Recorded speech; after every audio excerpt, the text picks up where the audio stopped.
hours. We're going to keep an eye on Jackson Hovarth, the freshman from Santiago in Corona. He's the #1 freshman and you see Jackson there lined up. He's the #1 freshman at 9:19 in the country at 3,200 meters and the #8 freshman at 1,600 meters. So he's run 4:24. Our fastest seed coming in is Chase Manning. He ran 4:16 at Arcadia for Tesoro. So Hayden, it's section 2, but this is a darn good one.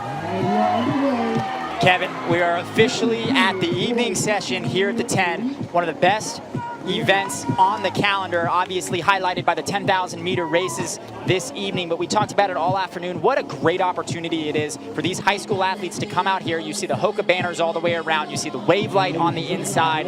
The crowd is bumping. The music is bumping. They are running at a professional track race right now, and what a cool opportunity that is tonight. And you see those long shadows coming across the track.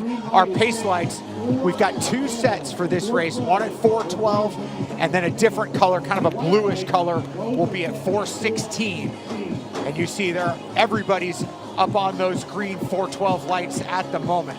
So conditions are pretty good. It's a little breezy down on the track. They'll hit a little bit of wind when they're on the backstretch, but for the most part, the conditions are excellent this evening.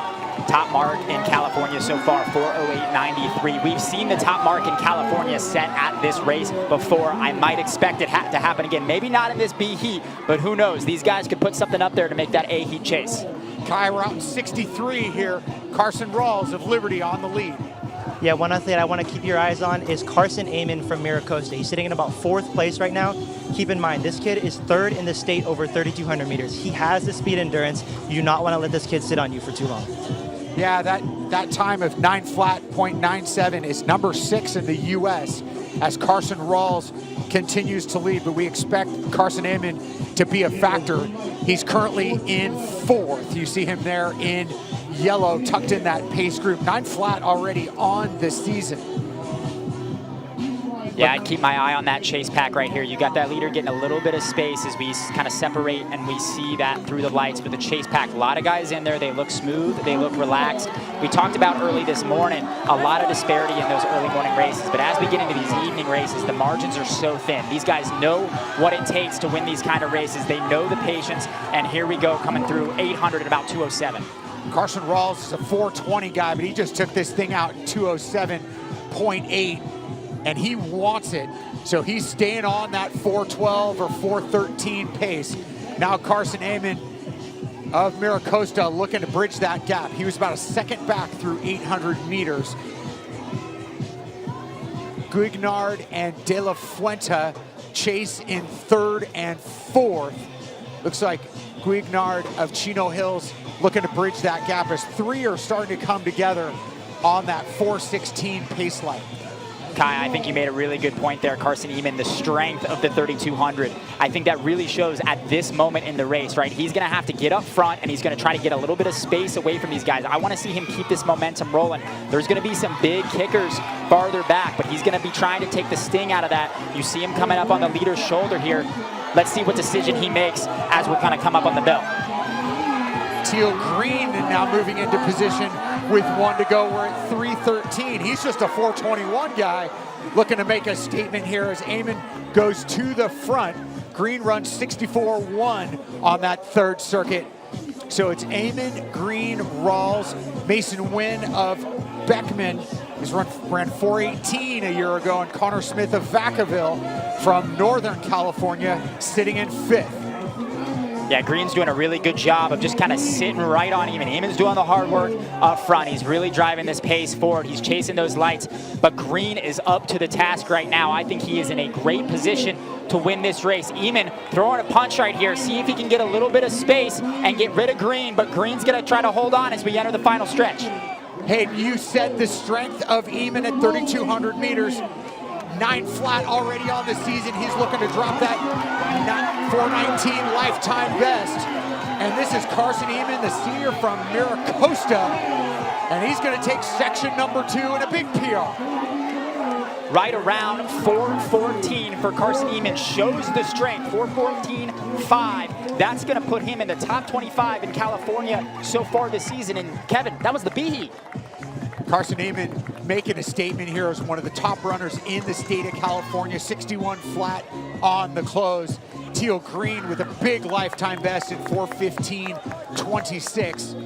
Jackson Taylor, Palisades Charter, also a big lifetime best in 4:17.94. Mason Wynn in fourth for Beckman, and Mateo Cafaro at 4:19 flat in fifth. So evening session kicks off in tremendous fashion, and Nia's with Carson, our winner of section 2.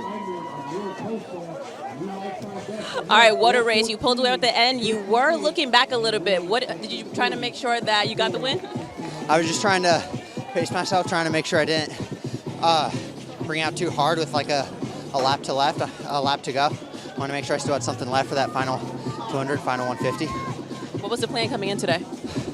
Plan was sort of sit back for about 800 or so, and then try and make a bit of a move, try and get up where I wanted to be with 600 to go, and then see what I had left. Amazing. Thank you. Congratulations. Thank you. Thank you, Nia. And you can see the finish right here. Eamon just too strong in that last 200 meters for Teal Green. Green did a great job staying with them, but Eamon just too much strength. 4:15. That kid's going to have a really bright future in college. He's got a lot of strength. I'm excited to see what he does when he moves up to the 5,000 on the track. On the track now is section number 2 for the girls 1600. Pace lights at 4:56 and 5 flat. Audrey Heath of Capistrano Valley has run 4:49.53 in her career. She comes in as our top seed. Also keep an eye on Sophia Grant of Newbury Park. She's run 4:50.63. So a loaded race. Brooke Tennant from J. Sarah has run 5:04. The freshman has put up one of the top 20 times in the U.S. for a 9th grader on the season. Well, you mentioned the hometown team, Kevin. Well, we'll wait for this to start. There we are. You got to mention Kaya Stredback of J. Sarah, 4:55 PB. She was a Masters qualifier as a freshman and 3rd at the Nike Outdoor Freshman Mile. She's a bright talent. She's running on her home track. Excited to see what she can do in this heat. Yeah, J. Sarah's team always in the national conversation, always in the conversation for California State Championships in cross country. And they've got 2 of their finest here on the track. The depth of J. Sarah, always so impressive. And on cue, Stredback to the front with Sophia Grant of Newbury Park, a close second. Well, Kevin, you mentioned the depth of J. Sarah. You were a high school coach for a long time. You know how much motivation and visualization matters for these high school athletes. Walk me through what an advantage it is as a high school coach to have an event like this on your home track. It's infectious when athletes know that these type of competitors are coming. And then in recent years, we've seen this the high school event build where this is pushing a national level as a high school competition as we're out in 73 seconds. It makes the athletes raise their game. I mean, there's probably 1,000 people here right now where the bleachers are pretty well full, and we haven't even gotten close to the elites yet. So there's a lot of energy here, and J. Sarah just has that hometown competitive advantage here on their own track. Well, Kaya Stredback, I mentioned her off the top. She's leading up front, has a couple athletes working with her on her shoulder. They are right on those green lights. Those green lights are at 4:56, maybe losing a step or 2 here. We're starting to see a little bit of shade on that backstretch. I'm starting to think ahead of these 10,000s, looking forward to a little bit cooler weather for that distance race. But we've got Stredback and Tennant of J. Sarah working well up front. Kai, it looks like our conditions are starting to settle down just a little bit. Things seem to be getting faster as we're working our way into the evening.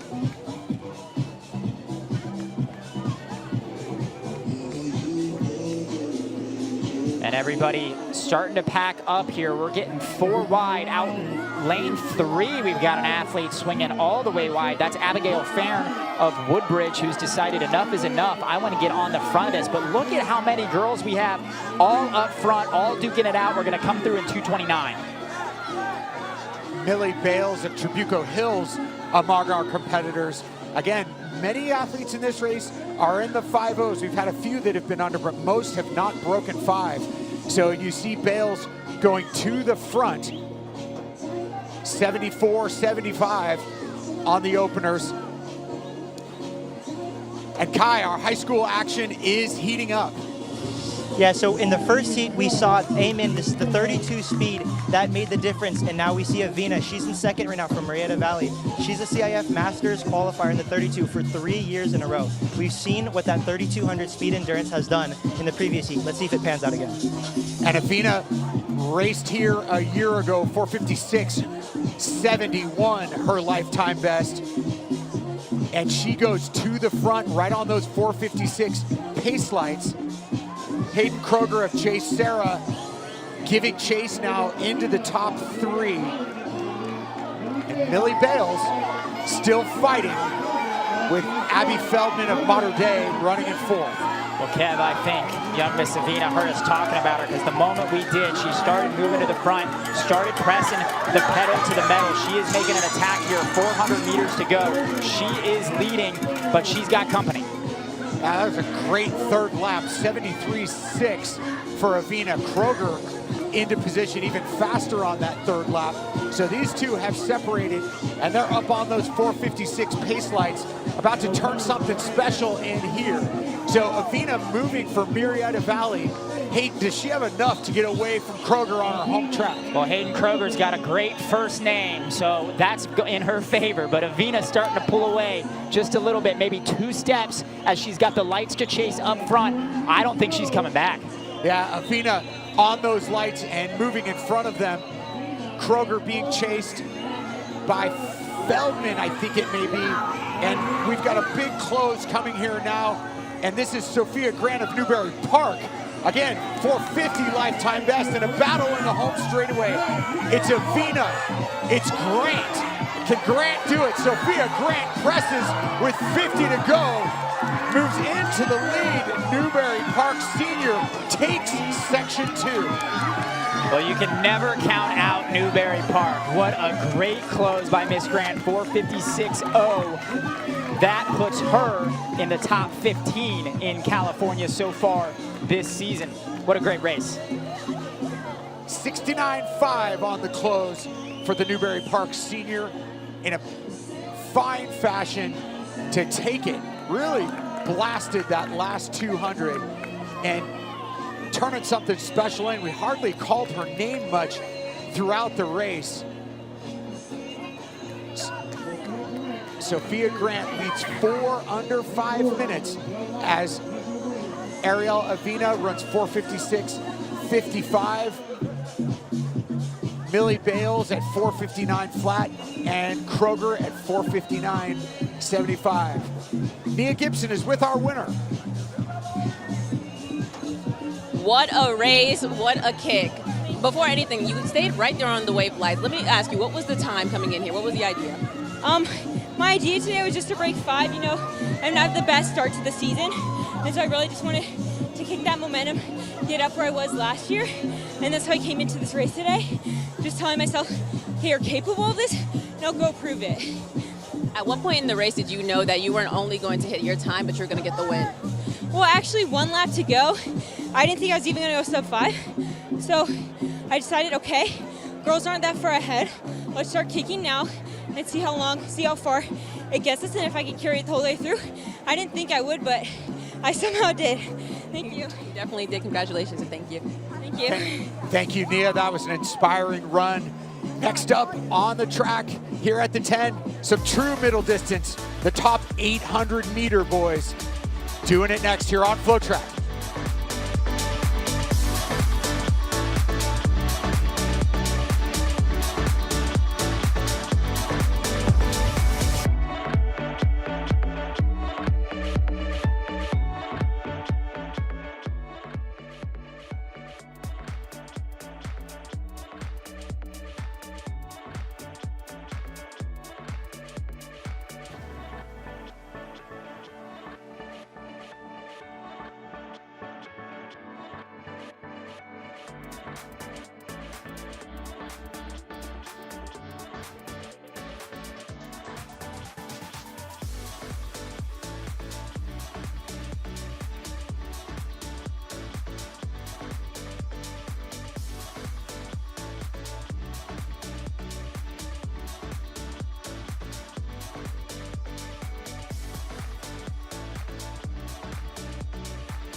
We're in historic San Juan Capistrano, California at the 10, presented by Sound Running. A beautiful day in Southern California. Our track action has been fantastic throughout the day. We're now in our evening session. And Sound Running is so excited about bringing us the LA Track Fest. Also brought to us by the USATF Foundation and Skechers Running. May 23rd at UCLA. They've got a great field lined up at a critical time of the year at the end of spring, just before the summer season kicks off. So Sound Running doing it once again at UCLA, this time with the LA Track Fest. So when we return, 800 meters on the high school side here at the 10.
Welcome back to JSerra High School. Shadows starting to get long across the track. The temperature starting to dip down here. And that's perfect timing as those 10,000 meters races approach. But right now we've got 800 meter action. So this is our fast section on the boys' side. Here's how the pace lights are gonna work. There'll be a set at 149 and they're gonna go 53.56. You see the last stride out for these gentlemen. And then the second set of pace lights is at 152 and they're gonna go 55.57 to make it more appropriate for 800 meter racing. So that 149 mark, nobody's run that time in the US this year. Hugh Heyer out of McClatchy in the Sacramento area ran 150.83 at the Dublin Distance Fiesta in the East Bay. And we've got just 3 under 152 on the season. So Hayden, it seems reasonable that list could be shaken up this evening.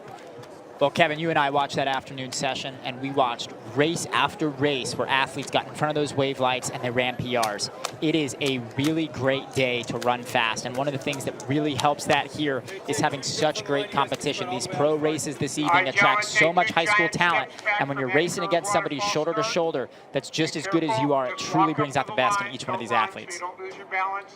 Keep your toe off the line, okay? Got about another minute, just relax. So this field is led by Matthias Dos Santos of San Clemente. 2-time state qualifiers, run 152.62. Ryan Berger of Miracosta has run 153.61. He'll be going to UC Riverside in the fall. And a lot of guys that are right on the cusp that have run 154, 155. Also should point out Jack Burnett of JSerra, who's run 153.37 and has been part of some great 4x8 teams here for JSerra. Toe off the line. This is section 1, the Elite Hoka 800 for boys. Yeah, really excited to see what Dos Santos of San Clemente does. You mentioned he has a 152.6 PB, but so far this season he's only run 158. Season's still pretty early, so maybe he's just kind of getting his legs under him. Maybe he had a bad race, but that's a significant amount of variability. And coming from my former college coaching background, I want to see consistency, especially with 800-meter athletes. I want to see you run this more or less the same time. Obviously, faster is better, but more or less the same time and do it a number of different ways. Shows me that you can perform consistently throughout the season, and I like to see that consistency in order to make big gains later on.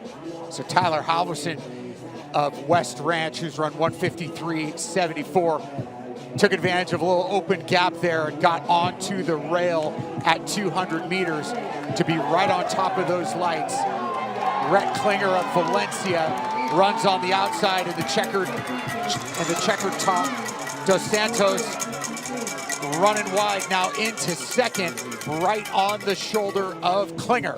Yeah, pretty conservative start for these guys. You see how jammed up it is. You're just now starting to see some separation. I think it's going to be pretty hard to run a fast time. 800, you know, you don't want to go out insane, but you do have to get out pretty quick. That's how you have to run fast in the 800. Negative splitting in 800, it's a big ask to run a PB, especially at this level, and you're seeing them struggle to catch those white lights right now. Yeah, 56.6 on the opener, but here goes Dos Santos into the lead. And Dos Santos has company. He's got 4 right on his tail. So Klinger kind of stuck on the inside, and Burnett makes his way through as well. Here comes Ryan Berger of Miracosta. It's Berger who went out at just 57 flat and blasts the field to take this section out of nowhere, a tactical race. Miracosta on the win. Oh, these kids are too young for Dave Waddle, but maybe they know Nick Simmons. That's what it looked like, a big negative split, huge last lap. I mean, you said it coming through in about 57 seconds. That last 60 was pure speed from Berger, and nobody could hang. And a big lifetime best for Berger. Puts up one of the top times in the state of California. Coming into the weekend, just 8 guys in the state had been under 153. So Berger putting himself into the top 10 in California to take section number 1. And you see he wins by a pretty decisive margin. Jack Burnett in second, Gillespie of Chino Hills in 153.87 for third. But let's go down to Nia and hear about that big kick from Ryan Berger. What a race. Tell me about the atmosphere and the role they played in your last kick. Well, it was very crowded for sure. Like, definitely got to take a couple extra steps, get around some guys, but, you know, I really just had to go for it at the end. Like, saw the opportunity and got to take it. Clearly from your race, you stay ready, but also clearly from your backpack, you stay ready. You got that immediately. Tell me about the preparation coming in. Well, honestly, it started with the workout. Took some sodium bicarb, felt pretty good, so I knew that it was going to work for the race. And just made sure to hydrate pretty well, warm up very well, and yeah, honestly, execution is key. All right, so said, so done. Congratulations. Thank you so much. Congratulations to Ryan. Thank you, Nia. It's great to hear from the athletes after their tremendous performance, and that close was incredible. Hayden, on the track now is the Hoka girls 800 meters, and this field is absolutely loaded. It features Braylon Combe. Kai talked about her off the top. The Arkansas commit was the California state champion and was number 4 in the U.S. at 4:35 and 1600 meters. She's run 2:09. Also, we want to keep an eye on Alexandra Schartman of Emmanuel. She was 5th at Arcadia last year and a state meet qualifier in the 400, and she ran 55.3 as a junior. So we've got the best miler in the state in Combe. She'll be wearing hip number 6, and then a tremendous quarter miler in Schartman, who will start in hip number 1. All right, ladies, you need to be 2 steps behind the curve white line. Chloe Elbaz of JSerra Back up 2 steps. has run 2:09 flat and 4:49. She'll be going to UCLA in the fall. So this race completely loaded. Make sure your shoes are tied. Mariah Hardman has run 2:06 a year ago for JSerra.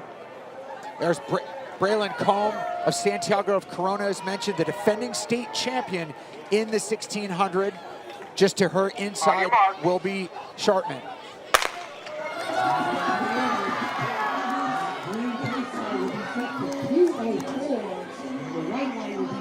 And they're getting out just a little bit ahead of the lights here. We've seen that pretty consistently in the 800s. But I like that, getting out a little bit quick. We saw that last boys heat of the 800 get out a little bit slow, kind of, I think, prevented some of those guys from running personal best. But now we've got about 6 girls out in front of those pace lights. 2:04 and 2:08 are where they're set. And we are through pretty quick, 29 seconds through 200. And this is Combe moving early. Kai, our state champion at 1,600 meters, not afraid at 800. Yeah, Combe is obviously our star of the show tonight. She's the anchor for her relay team. She knows pressure, but keep an eye on Elbaz. Elbaz runs 57 high over 400 meters. I spoke to her before the race. She said she has complete confidence in her kick. Keep an eye on her in third from Jay Sarah. Nicole Sampson of Santiago, a 2:12 runner. Santiago going 1-2 at the moment. The pace absolutely blistering, Hayden. 61.9 on the opener. Yeah, and with a teammate right behind her too. This is very, very quick through 400. Those lights, 2:04. She's trying to chase him down, but look, we've got a little bit of a race on our hands. Second place, closing the gap on her teammate. Nothing's gonna help you late in a race like feeling a teammate on your shoulder. So teammates on those 2:04 pace lights, are you kidding me? The second set is at 2:08. We're at 1:33 through 600. The national leading time is 2:06.64. Just two girls have been under 2:08 on the season. We're looking at an all-time performance here by the defending state champion in the mile, the future Razorback at the top of the straightaway. This is Braylon Combs, Santiago and Corona. Not even at 2 minutes left, blasting this field. Braylon Combs on the win in the Hoka 800. She is the new national leader at the distance. Tremendous performance. 2:04.52, turns around, hugs her teammate who runs 2:07. That's the fourth fastest time. It was the third, now it's the fourth with her teammate in front of her. Two of the top 5 times in the United States, two teammates, and you can see what it means to them. Unbelievable performance. How many schools have ever put two kids at 2:07 or faster in the same race?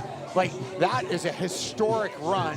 And going 1-2 like that, look out at the 4x8 at the California State Meet. Combe and Sampson both dip under the meet record. Unbelievable run with 4 at 2:10 or faster. Look at the depth on this race. Isabella Robleski in third, Ava Padilla of Monte Vista in fourth. But the stars of the show, the duo from Santiago, are with Nia. You won in commanding fashion, stayed on the wave light. So I need to know, where's your fitness at right now? I think that was about it. I think the lights were spot on. I'm so proud of my teammate. I'm so proud of him crying. Oh, go ahead. And you know what? I want to talk about that too. You turned around and saw your teammate right next to you and you embraced her as she crossed the line. How special is this moment for you? We said we were going to do it, and like literally right before the race we said, let's go 1-2. And it happened. We wanted it last year. It didn't work out. We got it today, so it's just so exciting. Amazing. Congratulations to both of you. Thank you so much.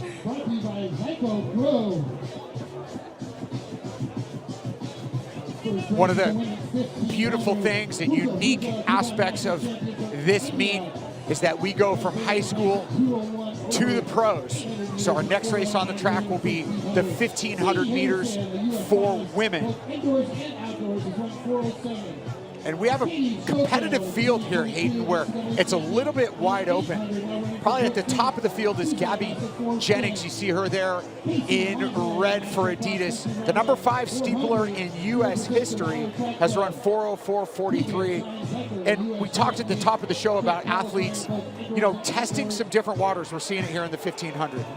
Yeah, this is an interesting time to run a 1,500. Gabby was a college teammate of mine, so we talked a little bit going into this race. She's kind of staying away from the steeple. That's her main event, trying to get a little bit of separation on it, work on the 1,500 for the early part of the season, but you really don't see a lot of sharpness this early, still working on a lot of strength. So really interested to see where all of these athletes' fitness is this early in the year, when obviously that main focus is going to be on USA's outdoors. But I've known Gabby for a long time. She's a gamer. She shows up ready to race. So if she's on that start line, expect her to be in great shape, ready to win. Another athlete that took a big step forward was Mia Barnett in a couple of different ways. The Oregon alum went to Crescenta Valley, now running under the Swedish flag, was third at the Swedish Championships a year ago in 4:05. This is the Zico Women's 1,500. Yeah, interested to see what all these athletes try to do here. I think Well, as I was saying, I was going to say a lot of athletes are going to kind of sit back and wait, but Emily Brown's the pacer, so she's trying to get this out pretty hot. A couple athletes up for the challenge. I also want to keep an eye on Tegan Schinbecker. She had a really, really great last couple moments of her collegiate career at Rider University. Came on very strong, now running with Danny Mackey at the Brooks Beast. I mean, we don't need to talk about how good he is at developing mid-distance athletes. We've seen it on the world stage in Josh Kerr. So interested to see how Schinbecker has kind of responded to that professional era of her career. And we talked about Gabby Jennings. I wouldn't want to be anywhere else other than where she is right now in this race. So Emily Brown on that prescribed pace of 4:05, and she is nailing it right now. Claire Yerby of the Peninsula Distance Club running among our first intended finishers. Gabby Jennings right there with her. Those two have separated a bit, around 65.6. Yerby and Jennings at 66 high. Sadie Henderson and Mia Barnett at 67. So Emily Brown doing her job up front through 500 meters. Yeah, Yerby running for the Peninsula Distance Project. Dina Evans does a great job producing these kind of overlooked athletes out of college and turning them into just really, really strong pros. We've seen that on the 10,000. Claire Green we'll see later tonight, but I'm really liking where this race is with Yerby, Jennings, and Henderson all up front. Kai, these women right on pace at 4:05. Looking good coming into 2 to go. One fascinating athlete I want you to keep your eye on is Pooja Alla from India. She was a youth hockey player in India. A coach spotted her running on a track and said, I want her on my team. She was a U20 or U18 Asian medalist within the year. Her coach believes her ability to change paces makes her elite, and you saw her do that as she moved in to go chase that chase back. Thank you, Kai, as Emily Brown steps away through 800 meters, leaving it to Gabby Jennings. Mia Barnett right there as Claire Yerby settles into second. Yeah, that was an interesting moment about 50 meters ago where the pacer stepped off. It was Yerby in that next position to take over, but she kind of shied away, you know, sat back a little bit. But Gabby, however, said, I'm here to run fast. I'm not here to be cagey and sit back and kick. I'm going after it, and she's being rewarded right now by a little bit of a gap. Mia Barnett starting to move a little bit there in second, but Gabby Jennings charging forward in the lead. 500 meters to go, and Gabby Jennings has a gap. And it's basically up to her. Mia Barnett looking to reconnect here. Gabby Jennings, the native of Louisiana, did her college at Furman University and has just gotten better and better training out in Boulder with Team Boss, working on that off-distance run. She's trying to get a little bit of a space from Barnett. Gabby's strong, but doesn't have quite that last 150 that most true 1,500-meter champions do. Barnett's going to try to use that to her advantage, keeping this gap close. 3:18 through 1,200 meters. 65, 66, 66 for Jennings. Consistent pacing, and we are down to 2, but Jennings is trying to stay away, doing a fine job of holding off Mia Barnett. So inside of 200 meters, just 3 meters back is Barnett, but Gabby Jennings staying on the gas. Will Mia Barnett have another gear? Jennings incredibly strong here, has carried this pace throughout. And it's the steeple specialist at 1,500 meters. Gabby Jennings running for Adidas here in the 1,500 meters. She takes it, opens it up on Mia Barnett, and it's Gabby Jennings, 2026, off to a fine start, taking the Zico 1,500. 4:07.69 for Gabby, just off her lifetime best of 4:04. But man, that might be the best speed I've seen out of Gabby in the last 150 meters of a race. She looks so strong, so poppy off the track. I was a little worried about her at 250. She went deep early in this race. She's a strength runner, and that's what she went to in that last lap. But she's clearly developed a little bit of extra speed there. That last 150 looked excellent out of Gabby. Really excited to see the rest of her season. Great start here at the 10. So Gabby Jennings and Mia Barnett both under the meet record. As Hayden said, Jennings at 4:07.69. Mia Barnett, very solid, 4:08.88. So Jennings very pleased with her win here at the 10 in our first professional race of the evening. New meet record for Gabby Jennings, and Nia is with our 1,500-meter winner.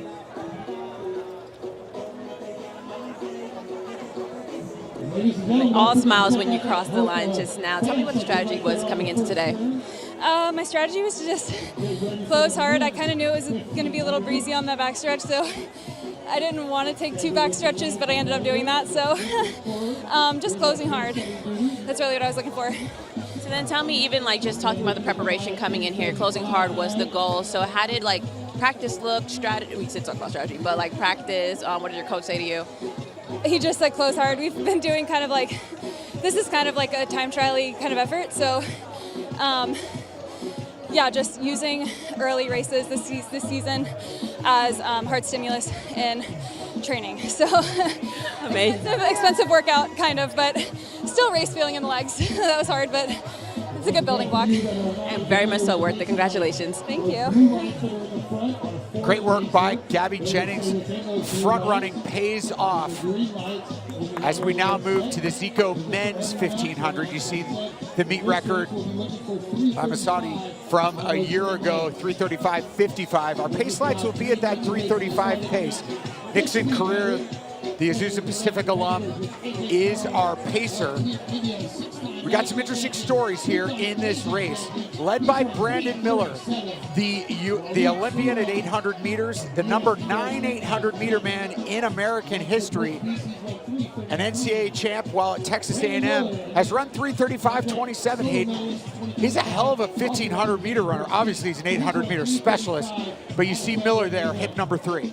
Yeah, and on the other side, you're going to have Ollie Hoare, the Commonwealth Games champion in the 1500 in 2022. You know what I like about this race?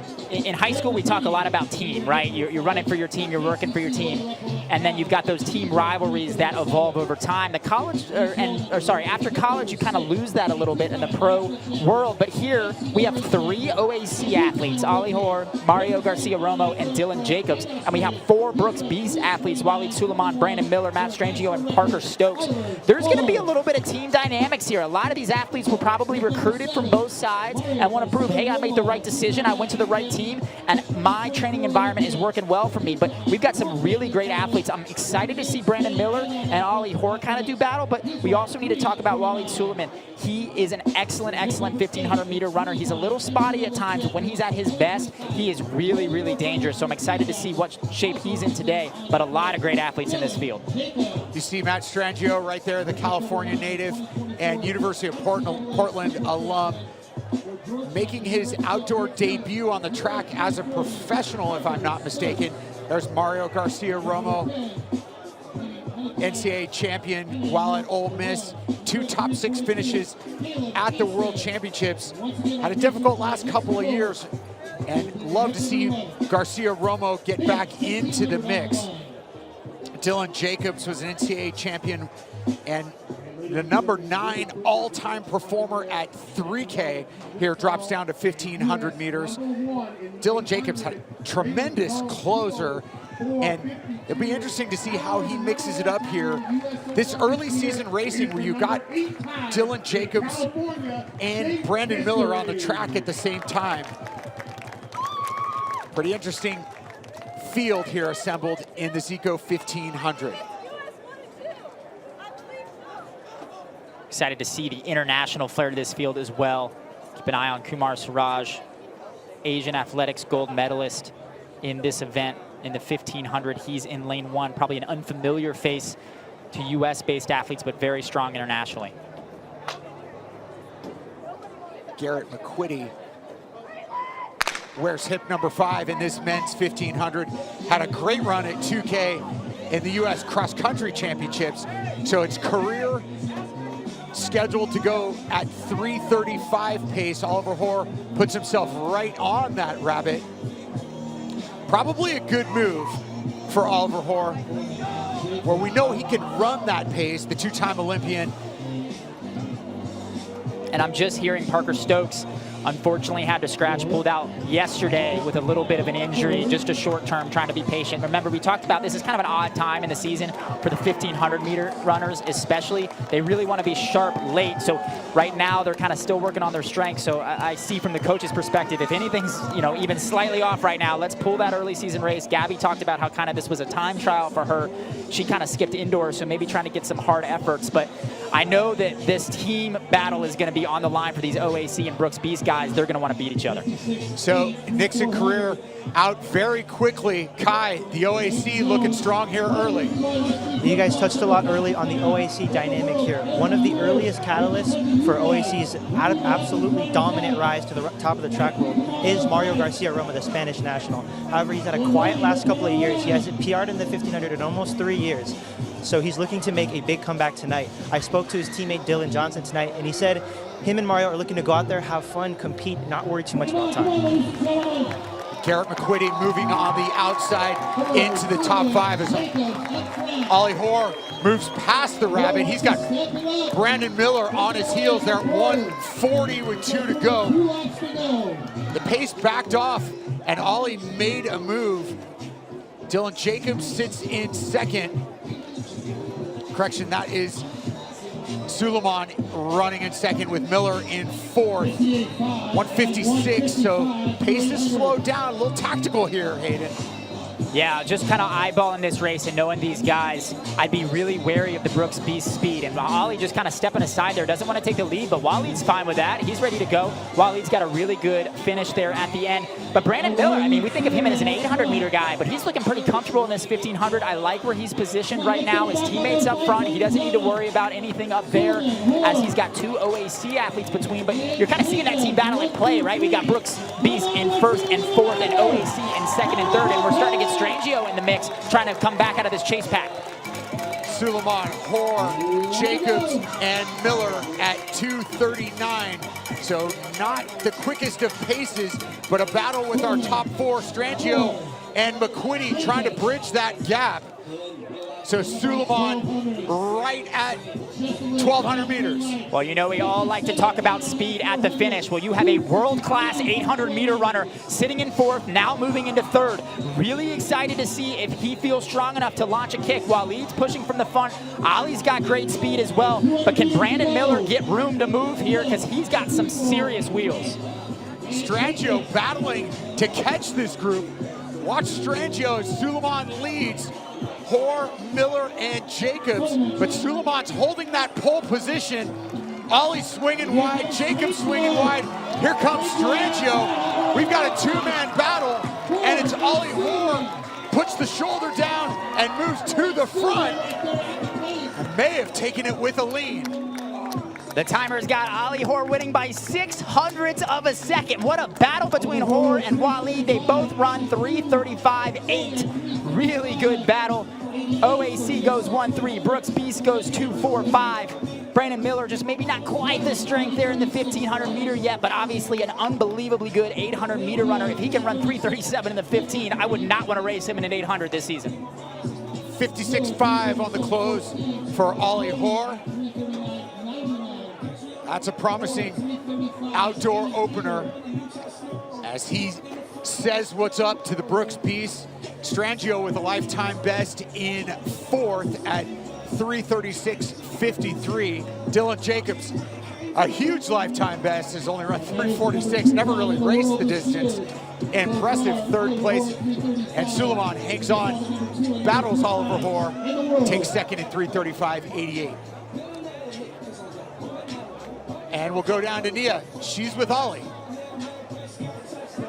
Ollie, what a race. It came down to that final 100. Season opener, how are you feeling about that one? Good confidence booster. Yeah, I mean, good field and start to the season in March. Kind of wanted to execute a race where I was up there and I was in contention and trying to push through, and the pace went a little slower than expected, and I mean, it's okay, you know, we were able to race, and I was able to come through in the 200 meters and show off a little bit of strength, and 3:35 is solid, and I'm hoping that I can run quicker throughout the rest of the season, so it's a good start for me, yeah. Let me expand on that. What does that race tell us that we can expect for the rest of the outdoor season? Faster, better races from me, more engaged at the front. I think last year I've had a lot of mental battles, trying to hang in there, trying to be competitive with the world's best, and my training has been great, but it's that belief that I've been missing, and I have great teammates, I have great coaches, and this race, even if it's a 3:35 and it's a good win, close win, it's a big confidence booster for me. It shows that I can still compete at the top, and hopefully that'll translate against greater competitors, greater athletes, And to race against great athletes here, it's a great step. So Amazing. Congratulations. thank you very much. Oliver Hoare on the win in the 1500. When we come back, more high school action here at the 10.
The Dana Point Harbor, one of the great spots here in Orange County.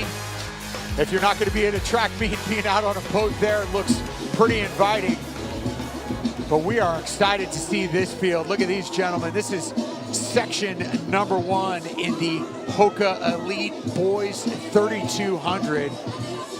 This race is all about depth. Tremendous field here assembled as these guys walk out. Pace lights for this race set at 9 flat and 9:08. Hayden, a great field here. And I'm just putting myself in these athletes' minds right now. You are walking out after just watching 2 fantastic professional 1500-meter races, athletes that they follow on Instagram, athletes they watch on YouTube, and they're towing the line after them with a full crowd out here. It is packed up here. We got noise. We got a great little Hoka fan section down by the start-finish line. This is just such a cool atmosphere as an athlete, and that long walk down the straightaway. They get to soak it all in. They get to see what this is all about. As you can see, the bleachers full, people too wide, getting up on the fence. This is going to be some great action here in the boys 32.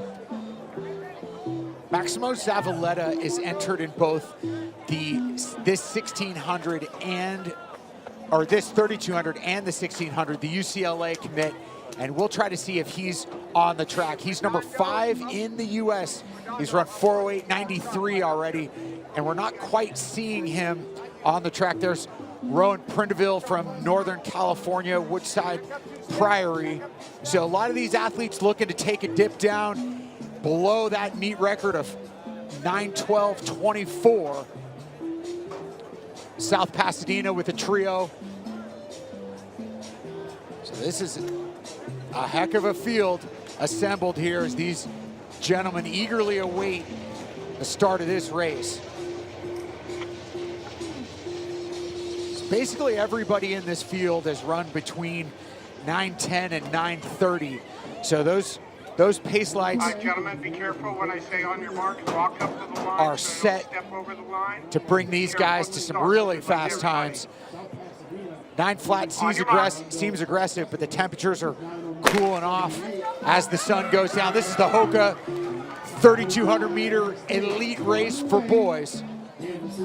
So Kevin, I know we've got a lot of folks from all over the country, all over the world tuning in tonight. We just saw some great international quality 1500s. Now we turn to high school 3200. Talk us a little bit about the rivalries between these schools and which of these schools kind of stands out as California elite and which ones are trying to emerge and get their name on the top of the podium. Well, you spoke to it. Beckman with Saeed and Weber right to the front. They've run 9:10 and 9:18 respectively. But to speak to the most of this field, which comes out of the southern section, which is a huge geographical area of California, you know, you could argue, Hayden, that is it Texas, is it California, is it Florida? But in California, the southern section absolutely dominates. They have the most depth. Now, they don't turn out every state champion, and I'm a Northern California native, but I can respect the depth of the southern section. Kai is a southern section native. He knows all about these young men. Kai, this field is out nice and quick on those 9 flat pace lights. Yeah, Kevin, unfortunately, we've got 3 notable absences on the evening. Our main star of the show, Maximo Zavaleta, is a no-show. He's double entered in the 16 and the 32, so we'll likely see him in the mile tonight. We're not going to see Braulio Castillo from West Ranch. He's a Brooks Cross Country national qualifier. And we're also missing Aiden Antonio. He's a CIF 1600-meter final qualifier, but I spoke to some of his teammates. He is injured and out tonight. Thank you for that update as we continue to see Hassan Saeed of Beckman leading. His teammate Christian Weber running in second. And this pace is aggressive. They are under 9-minute pace. And the two from Beckman running with intention here. As Cole Johnson of South Torrance, he's run just 9:23 in his career.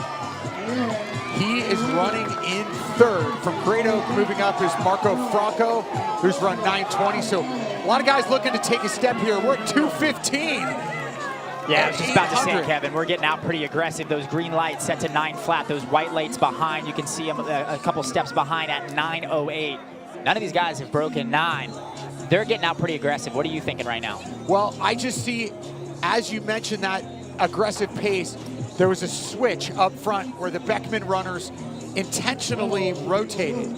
So I wonder if one meant to go for 2 laps and now they'll switch it up. But the pace settles back down as those 9 flat pace lights kind of start to work their way past our lead group of 8. So it's fast early, and reality is kind of setting in just a bit. Yeah, that's high school running. We saw that earlier today. Actually, we saw the opposite of it in one race. We saw one athlete run even splits 4, 5, and 6, laps 4, 5, and 6 of his race, and he pulled away by about 50 meters on the rest of the field, which tells you kind of what the status quo is in a boys 3,200-meter race. You kind of get out faster the first 2 laps. Everybody feels good. Everybody's excited. Then the middle of the race sets in. We're over 3 minutes in. I mean, we know how these high school boys' attention spans can be. It starts getting hard. Lungs start expanding. The heart starts pumping. This is when you really have to be tough in a 32. This is where your training kicks in. But I like the team tactics up front.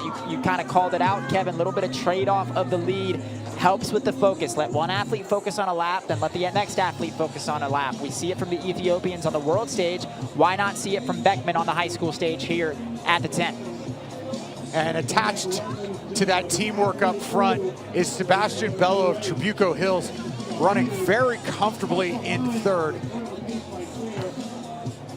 So Kai, Marco Franco of Great Oak, the senior, he's in contention. Yeah, Marco Franco, this is a 152 800-meter runner. All evening, we've been talking about 1,600-meter runners who can run up. This guy is a 800-meter runner who can run up. He's in 5th place right now. He just made a nice move to close the gap in. I spoke to him tonight. He says he wants to just get in that pack and get dragged along. He'll be going to UCSD next fall. 152 for 800 meters, sitting there in a 3,200. That is a scary prospect. Michael Skarnitz of South Pasadena, he's run 9:09. So this isn't crazy pace for him to go out in 4:34. He sees those 9 flat pace lights, and he's saying, bring it on.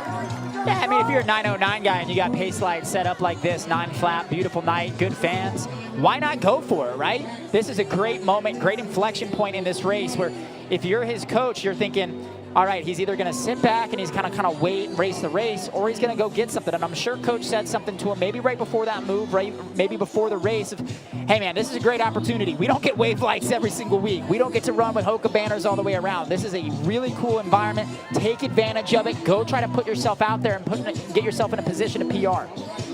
So after a couple of 69s, he dropped to 68 in that 4th lap. And I think, you know, almost the wave lights can act as a distraction where, yes, you're in the lead for Skarnitz of South Pass, but just keep an eye on those lights. Let those things drag you along. Keep it simple. And he is doing that right now. So Saeed of Beckman runs in second, and you see Franco moving into fourth. But man, look at Skarnitz. He is just cruising. Well, Kevin, you heard me say a moment ago when we were talking about those earlier afternoon 3200s about if you can be even paced in the middle of the race, you don't have to get that much faster. If you can just stay even, which is pretty much what Mr. Skarnitz of South Pasadena is doing, it will do tremendous damage on a boys 3200 meter field. And you see that. Look at that space behind. One athlete maybe 30 meters, maybe 20 meters back, 3 more athletes behind. If Skarnitz can just keep himself on the tail end of those green lights, he's going to completely rip away from this field. Kai, Skarnitz just dropped a 65.9 on lap 5 and opened this thing wide. Man, he's blowing the field out. Yeah, this athlete's been having a meteoric rise lately. He dropped a 22nd personal best in the 32 at Redondo. I'm seeing him down on the track level. He looks absolutely relaxed. His eyes are level. His shoulders are dropped. We see the athletes behind him. They're starting to tire. They're starting to tense. He looks absolutely great. You know, Kai, I'm looking at the shoulders. I'm looking at the turnover. I feel like I'm watching a 10K by a pro right now. 6:46 with 2 to go. I mean, this guy's going sub-9. This is one of the top performances in the country so far. I know it's early. So Kai, talk about that turnover, man. I mean, he's starting to move away from those lights. I mean, Hayden, you said it. He looks like he's running a professional 10K right now. He's got a big back kick. He's getting nice knee drive. But also I want to point out Marco Franco. I mentioned him earlier. He's got a 100-meter closing speed. I don't think he's going to get Skarnitz from South Pasadena, but he's moved in a second. His personal best is only at about 9:20, so he's looking to score a huge personal best as well. You know, Hayden, you mentioned consistency is what you look for in an athlete.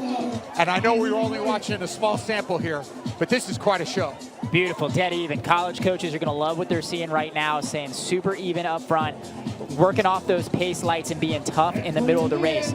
It bears saying, you said this might be one of the top times in the country, top in California. Top in California so far this season is 8:59. That green light right behind him is at 9 flat pace, and I guarantee he's going to have his biggest lap here on this last lap. He's already starting to feel it. He walked away from those lights just a little bit as he heard that bell, that adrenaline rush, but the problem is he is all by himself. Good thing, bad thing. He's going to really have to push here to drive himself through the last 350 meters, but he has a 90-meter gap back to second. An unbelievable last 1,200 for Skarnitz. 8:55 is in the cards here. He went 65.9, 66.5, and 65.9, 7:52 at the bell. That lead is 70 meters, 200 to go at 8:24. 8:24 through 3K, and it's Skarnitz absolutely crushing here. Franco gonna throw down a big one. He's at 200 to go, but this is all Michael Skarnitz of South Pasadena. He stepped onto the track with a lifetime best of 9:09.78, and Skarnitz is saying goodbye to the 9-minute days. South Pasadena on the big win here in the Hoka 3,200 meters. It's Michael Skarnitz. Sub-9, 8:58, 8:57.88, that official time. That is the top time in California this year. That is the 7th fastest time in the country. Kai just texted it to me. He can go to just about any school he wants now. What a great run from that high school 3,200 meter race. Yeah, just that's the way that performance, and you see the depth here. We're not even at 9:20 yet. But that new meet record by Skarnitz, he crushes the meet record. I think we actually have 3 under the record. But tremendous performance, and just the way that he cruised. And one of the first times that I've ever seen a high school athlete take advantage of the wave lights at that level. So, and South Pass, gotta be pleased. Dylan Shug runs 9:15. So big day for South Pass. We mentioned those 3 coming in. So Franco, the 152 guy, goes 9:08.06 with a 63.7 on the close. So from Great Oak, he's in second. Medeiros to Claremont, 9:11.92. Saeed of Beckman, 9:13. Fine run by Saeed. Keeping in mind his lifetime best coming in well below that. So great run by Saeed. He'd only run 9:18. And let's go down to Nia. She's with our winner. all I can say right now is wow. Not only did you run away from the competition, you ran away from the pace lights. Tell me what the strategy was today. I mean, honestly, I was just going to try to stick with the top guys. And for like the first 300 or 3 laps, they were holding on, and then they start to fall off. So I'm like, it's now or never. I need to get into that Arcadia heat. So I just kind of went for it. At what point in the race did you realize you were doing something special? 2 laps left. I started to feel it everywhere in my body. I was just like, I mean, I just got to do this. I'm this far ahead. Come this far in the season, so I just got to go. All right, you're doing this early in the season. Congratulations. Thank you. Nia, that was something special indeed by Michael Skarnitz in the 3,200 meters. And we're going to take a quick break here at the 10 on FloTrack. When we come back, the girls at 3,200 meters.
You see our young women in the Hoka 3,200 meters. This is our elite section.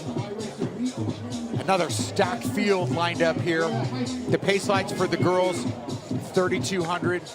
2 sets, one at 10:40 and the second at 10:52. Walk up to the line so you don't step over the line. Number 6, stuck in New Jersey. Can't see your hip number. Sedonis McGinnis of San Clemente, the junior, will wear hip number 14. She's run 10:45.45. All your marks. We've got a couple of freshmen in here. Scarlett Cook of Great Oak. We'll also keep an eye on her. This is the girls' 3,200 meters, the Hoka Elite section. Another athlete for you, Kevin. Gwyneth Williams of El Toro's got a PB of 10:46, doubled up in the 16. She was 3rd in the 3,200 last year at this race. I think that helps so much. This is a pretty big environment.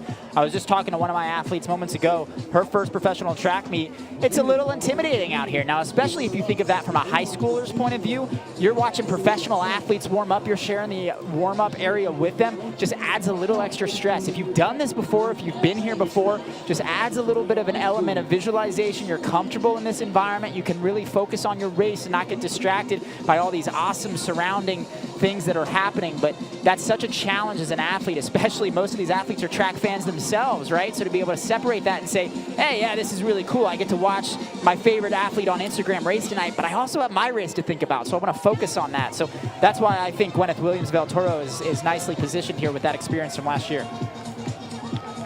Yeah, you know, you mentioned this atmosphere, and the high school athletes can really go a couple of ways with it. It can become too much, like the pace lights can be intimidating. A large crowd really focused on them, not just mom and dad in the bleachers. So Kai, we've got pretty tight pack through 400, and Great Oak playing a role in this race. Yeah, two athletes I want to keep your eyes on, Scarlett Cook and Madison Bussey from Great Oak. They're two freshmen. I spoke to their coach today. She said they work together, they train together, they work together so well. She said they are coachable like levels she's never seen before. They both ran big PRs in the 800-day. They're doubling back for a tough 32 race. We'll see what they can do tonight. Yeah, you see those red jerseys there on the outside. Thank you, Kai. Freshman from Great Oak, that's a scary prospect. And that's Bussey there wearing hip number 20. We're at 203 through 600. And Bolenbach of Riverside Poly, she's been under 11, 10:55, her lifetime best. She's on those 10:40 pace lights. And I almost think in this situation, she should just hold back a little bit. She doesn't need to gap the field here in lap number 2. Well, Kevin, what did we just see in the boys 32? Yeah, well, Hayden, you're right. It just seems that came a little more naturally, though. I just feel like this is pressing. Yeah, that's the question mark, and that's what she needs to figure out right now, Bolenbach of Poly Riverside. She needs to decide, hey, is this a pace that I can hold for 3,200 meters? Heck, you don't even need to think that far ahead. Can you hold it for 2,400 meters? Because if you can, you're going to be in a position to win. But she's made a decision. She said, I'm going with these green lights. You see that 10-meter gap falling behind her right now. She's going to stick with it, and I like that. That's something I really like to see from high school athletes. I'm not necessarily worried about what decision you're making. I want to see you stick to it. And Bolenbach's done a really good job going, hey, that's the race I want to run. I'm going with this lights, and she's going for it. Let's go down to Nia. She's with one of our key track experts, especially among Southern California high school competitors. I am here with our mile split editor out here in California, Joshua Paz. Josh, I have to ask you, what really stood out to you so far with this great meet with these great kids? Wow, it's just we have the very best of the best in California here today at the 10. Braylon Combs, she just ran 204, a U.S. #1. Right behind her teammate Nicole Sampson ran 207. Just such an amazing performance, and we have so much more really lined up for today. Honestly, this is one of the best 10s already for high school. Ryan Berger just ran 152 and 800. Last year I interviewed him during the day session, and he ran like 156, and now he's one of the best in the nation. So like this truly is a great meet for the high schoolers. So tell me, what do you think we can expect, not only from the kids that are competing here, but just from the state of California? Right, the California, we different. I know Texas want to call us little brother. I know Florida want to take names to one of the fastest states, but from across the board, California does it right. Having U.S. #1s in the 32 and the 16, and the 4x1s running 40 seconds, and then just girls running 53 seconds to the 400, all over the place. They're doing it, and we're going to see it in the second and the 1600. Maximo Zavaleta, Ada Antonio, Cooper Stream, they were all at NXN this past year. These guys are straight competitors. They're going to go at it. I think Braylon Combs may run the 1600 too as well. She's going to double back. So like there's going to be really good races later tonight as well. All right, that's exciting. Something to look forward to. All right, Kevin. Nia, it's great to hear from you and Josh. Josh has got his finger on the pulse of the California high school scene, and he called it. It's done different here in California, and we're seeing it this evening. Just when the Texas relays happen, then things also change. Then we hear from Texas. It's great to have that rivalry on an annual basis. Hey, weather makes an impact. Texas obviously gets a little bit of that speed advantage. Warmer weather can run faster, there's shorter distance. We got a nice cool evening starting to shape up here at the 10. That's a big advantage here. And Olivia Bolenbach taking advantage of that. She was 24th at XC Division I last year, 11th at SS. She's doing really well. 5th in this race last year. We talked about the experience of being back on this track, having been in this environment before. Bolenbach is no stranger, and she's doing pretty well. You were a little bit worried about her going after those green lights, and yeah, she's lost a step or two, but you know what she does have is about a 40-meter gap to the rest of the field. Yeah, and she's developed a rhythm, and I just didn't see that initially, but that rhythm is there, and she was at about 5:25, and the pack was at like 5:31. And so all of those 15 chasers were 5:31 to 5:34. And so now, which of those chasers are going to come and get her. So, but Bolenbach, the way that she's running, her rhythm is strong right now. So Maya Hoxie of Lucerna now leading a group of 4. That's Crocker, Sweet Guinness, and Cook. We mentioned Cook, the freshman from Great Oak. She moves into 4th. And I want to talk about that gap for a minute because it really happened on lap 1 and 2. She made that decision to go with the green light. She ran a second faster on lap 1. She ran 2 seconds faster on lap 2 and 3. Now it's pretty much holding. Her and the chase pack ran the exact same split on the last lap. That's not a good sign for the leader. Usually when they start running the same splits, especially when you see 5 girls in that chase pack all working together, that means they've got some collective energy, feeling a little bit stronger. With 5 girls all together, a couple of those are feeling a little bit more comfortable and might have some gas here to go after our leader here in a minute. We're inside of 3 to go. And can they bridge that gap? Give credit to Bolenbach, Polly Riverside. So she's holding them off quite well.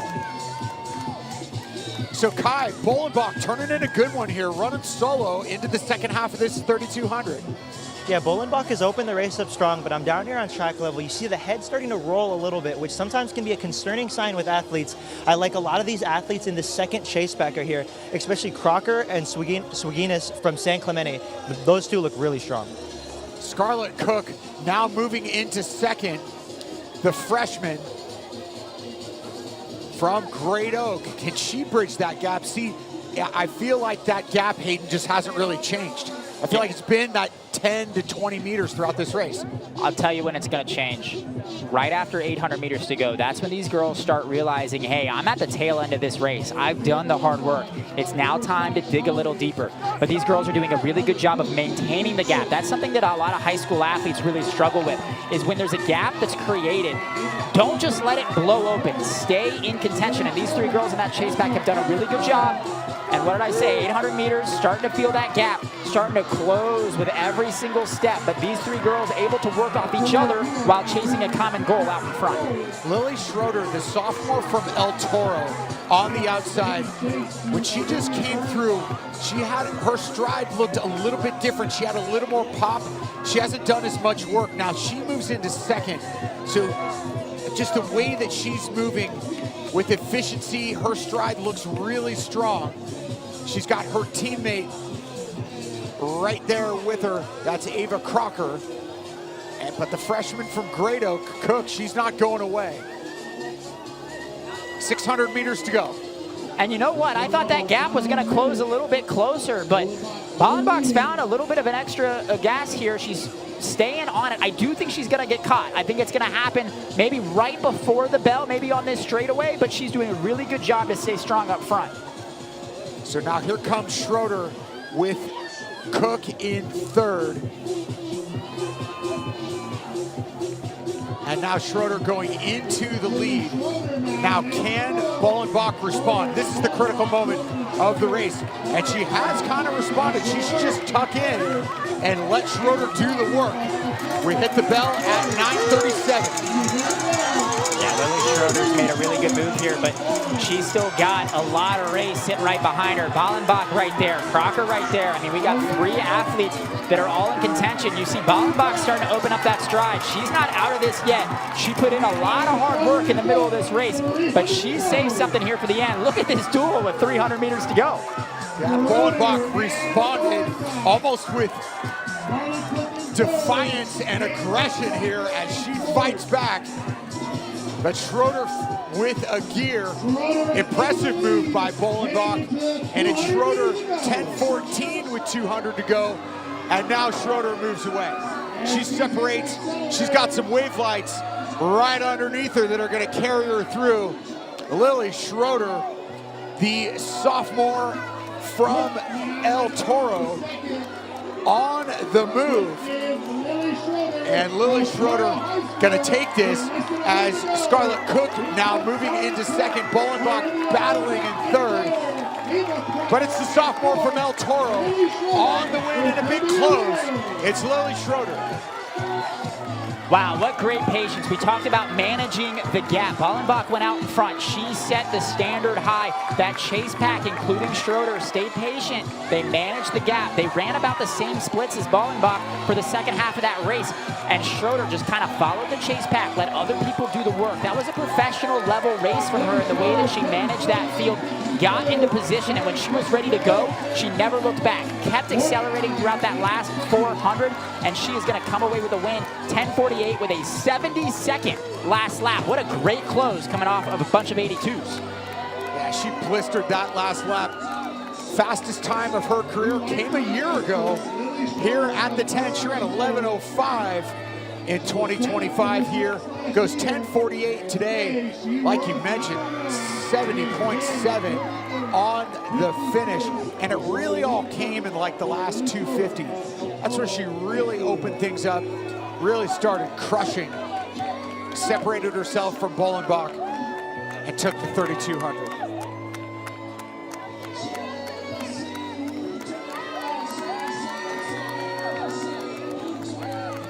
Nia Schroeder goes under 11 and takes the win. Impressive running. You were like a shark that smelled blood just now. Talk to me about the preparation coming into today. I've always loved the 32, and this was my first one this season. So I was kind of nervous to pace it wrong because it's a difficult one to pace, but it was really fun to just do it with my teammate and keep moving up. Tell me about the program that you have, that you're in right now. My coach is really great. He's always been there for us. And through this past year, we've had some ups and downs, but together, I'd say we really moved up together. Amazing, congratulations. Thank you. Lily Schroeder, a big lifetime best here at 3,200 meters, 10:48.52. The freshman from Great Oak, Scarlett Cook, in second. Impressive running by our top two. When we come back, 10,000 meters on the women's side, section number 2, here at the 10, presented by Sound, running on FloTrack.